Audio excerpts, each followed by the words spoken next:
Hi everyone, అందరికీ నమస్కారం. ముందుగా వీడియోలోకి వెళ్ళే ముందు మంచి హెల్త్ రిలేటెడ్ ఇన్ఫర్మేషన్ కోసం మన ఛానల్ని సబ్స్క్రైబ్ చేసుకోండి. ఈరోజు మనం కొలెస్ట్రాల్ గురించి మాట్లాడుకుందాం. నార్మల్గా అయితే 70% కొలెస్ట్రాల్ అనేది కాలేయం ఉత్పత్తి చేస్తుంది, అంటే లివర్ ప్రొడ్యూస్ చేస్తుంది. 30% ఫుడ్ ద్వారా వస్తుంది. కొలెస్ట్రాల్ అనేది కణాలు వృద్ధి చెందడానికి మరియు విటమిన్ డి మరియు బైల్ని ప్రొడ్యూస్ చేయడానికి కొలెస్ట్రాల్ అనేది చాలా ఉపయోగపడుతుంది. నెక్స్ట్ వచ్చేసి కొలెస్ట్రాల్ అనేది 2 టైప్స్ ఉంటుంది. ఫస్ట్ వన్ వచ్చేసి హెచ్డిఎల్ అంటే హై డెన్సిటీ లిపోప్రోటీన్స్. హెచ్డిఎల్ అనేది గుడ్ కొలెస్ట్రాల్ అని కూడా అంటాము. బ్లడ్లో ఉండే బ్యాడ్ కొలెస్ట్రాల్ని గుడ్ కొలెస్ట్రాల్గా మారుస్తుంది హెచ్డిఎల్ అనేది. నెక్స్ట్ వచ్చేసి ఎల్డిఎల్ అంటే ఎల్డిఎల్ అంటే లో డెన్సిటీ లిపోప్రోటీన్స్. ఎల్డిఎల్ అనేది బ్యాడ్ కొలెస్ట్రాల్ అంటాం. ధమనులలో వేస్టేజ్ పేరుకుపోవడానికి కారణమవుతుంది. కొలెస్ట్రాల్ లెవెల్స్ అనేది అవసరానికి మించి ఎక్కువగా ఉంటే హార్ట్ డిసీజెస్ రావడానికి ఎక్కువ ఛాన్సెస్ ఉంటాయి. నెక్స్ట్ వచ్చేసి సైడ్ ఎఫెక్ట్స్. చాలా ఎక్కువ కొలెస్ట్రాల్ ఉన్న వాళ్ళలో ఇటువంటి లక్షణాలు చూస్తూ ఉంటాం. ఛాతీ నొప్పి, గుండె దడ, శ్వాస తీసుకోవడానికి ఇబ్బంది పడటం. నెక్స్ట్ వచ్చేసి అధిక కొలెస్ట్రాల్ రావడానికి కారణాలు అంటే bad cholesterol LDL. Processed foods తీసుకుంటారు కదా వాళ్ళలో, ఫ్రైడ్ ఫుడ్స్, రెడ్ మీట్ తీసుకునే వాళ్ళలో, ఇలాంటి ఫుడ్స్ తీసుకునే వాళ్ళలో కొలెస్ట్రాల్ అనేది చాలా ఎక్కువగా ఉంటుంది. నెక్స్ట్ వచ్చేసి శారీరక శ్రమ లేకపోవడం, అంటే చాలా మంది తిన్న వెంటనే పడుకుంటారు, ఎలాంటి వర్క్ చేయరు. ఇలాంటి వాళ్ళలో కూడా కొలెస్ట్రాల్ లెవెల్స్ అనేవి ఎక్కువగా ఉంటాయి. ధూమపానం చేసేవాళ్ళు అంటే స్మోకింగ్ చేసే వాళ్ళలో కూడా ఎక్కువగా ఉంటాయి. నెక్స్ట్ వచ్చేసి ఆల్కహాల్ తీసుకునే వాళ్ళలో రక్తంలో ట్రైగ్లిసరైడ్ స్థాయిలను పెంచుతుంది ఆల్కహాల్ అనేది. ఇది అధిక కొలెస్ట్రాల్కి కారణమవుతుంది. నెక్స్ట్ వచ్చేసి డయాబెటీస్ వాళ్ళలో, థైరాయిడ్ ఉన్న వాళ్ళలో కూడా కొలెస్ట్రాల్ లెవెల్స్ అనేవి ఎక్కువగా ఉంటాయి.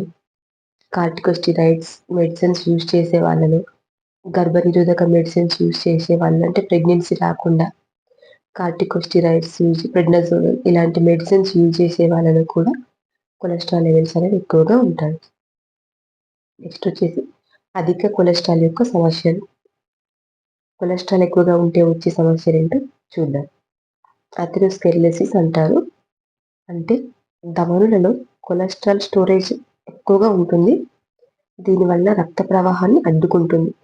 దీనివల్ల హార్ట్ అటాక్ అంటే గుండెపోటు వచ్చే ఛాన్సెస్ అనేవి చాలా ఎక్కువగా ఉంటాయి. బ్లడ్ క్లాట్ అవ్వడం అంటే రక్తం గడ్డ కట్టడం, ఇంకా హార్ట్ స్ట్రోక్, ఇలాంటి సైడ్ ఎఫెక్ట్స్ అనేవి చాలా ఎక్కువగా ఉంటాయి అధిక కొలెస్ట్రాల్ ఉన్న వారిలో. నెక్స్ట్ వచ్చేసి కొలెస్ట్రాల్ తగ్గించే ఫుడ్స్. న్యాచురల్ ఫుడ్స్ వచ్చేసి ఫిష్లో ఉండే ఒమేగా 3 ఫ్యాటీ యాసిడ్స్ అనేవి గుండె ఆరోగ్యానికి చాలా మంచివి. సాల్మన్ ఫిష్, ట్యూనా ఫిష్ ఇవి తీసుకుంటే బెస్ట్. నెక్స్ట్ వచ్చేసి పోమోగ్రనేట్. దీనిలో ఉండే పోషకాలు ధమనులలో కొవ్వు పేరుకుపోకుండా కాపాడుతాయి. అందువలన గుండె ఆరోగ్యంగా ఉంటుంది. నెక్స్ట్ వచ్చేసి అవకాడో. దీనిలో ఆరోగ్యకరమైన కొవ్వులు ఉంటాయి. ఇది మన శరీరంలో చెడు కొలెస్ట్రాల్ స్థాయిని తగ్గించి మంచి కొలెస్ట్రాల్ స్థాయిని పెంచుతుంది. నెక్స్ట్ వచ్చేసి ఆరెంజ్. దీనిలో విటమిన్ సి మరియు యాంటీ ఆక్సిడెంట్స్, పొటాషియం, ఫైబర్ వంటి పోషకాలు చాలా ఉంటాయి. ఇది కూడా కొలెస్ట్రాల్ తగ్గించడానికి చాలా హెల్ప్ అవుతుంది. నెక్స్ట్ వచ్చేసి యాపిల్. మెయిన్గా ఏంటంటే యాపిల్లో ఉండే పెక్టిన్ అనే సాల్యుబుల్ ఫైబర్ ఉంటుంది. ఇది కొలెస్ట్రాల్ లెవెల్స్ని తగ్గించడానికి చాలా హెల్ప్ అవుతుంది. యాపిల్ అనేది కొలెస్ట్రాల్ లెవెల్స్ తగ్గించడానికి చాలా హెల్ప్ అవుతుంది. నెక్స్ట్ వచ్చేసి ఓటామిల్ అంటారు కదా, అది. ఓట్స్లో ఉండే బీటా గ్లూకాన్ అని పిలువబడే ఒక రకమైన కరిగే ఫైబర్ ఉంటుంది. ఇది చెడు కొలెస్ట్రాల్ లెవెల్స్ని తగ్గించడానికి చాలా హెల్ప్ చేస్తుంది. నెక్స్ట్ వచ్చేసి చిక్ పీస్. అంటే శనగలు. నెక్స్ట్ వచ్చేసి బ్లాక్ ఐడ్ పీస్ అంటే అలసందలు. వీటిలో ఫైబర్ కంటెంట్ అనేది చాలా ఎక్కువగా ఉంటుంది. నెక్స్ట్ వచ్చేసి సోయాబీన్స్. నెక్స్ట్ వచ్చేసి ఫ్లెక్స్ సీడ్స్. వీటన్నిటిలో చియా సీడ్స్. వీటిలో ఫ్లెక్స్ సీడ్స్ లో ఒమేగా 3 ఫ్యాటీ యాసిడ్స్ అనేవి చాలా ఎక్కువగా ఉంటాయి. ఇది గుండె ఆరోగ్యానికి చాలా మంచిది. నెక్స్ట్ వచ్చేసి ఆమ్లాలు అంటే ఉసిరిలో విటమిన్ సి ఉంటుంది. ఇది కూడా మన హార్ట్ ఆరోగ్యంగా ఉండడానికి చాలా హెల్ప్ చేస్తుంది. నెక్స్ట్ వచ్చేసి పపాయ.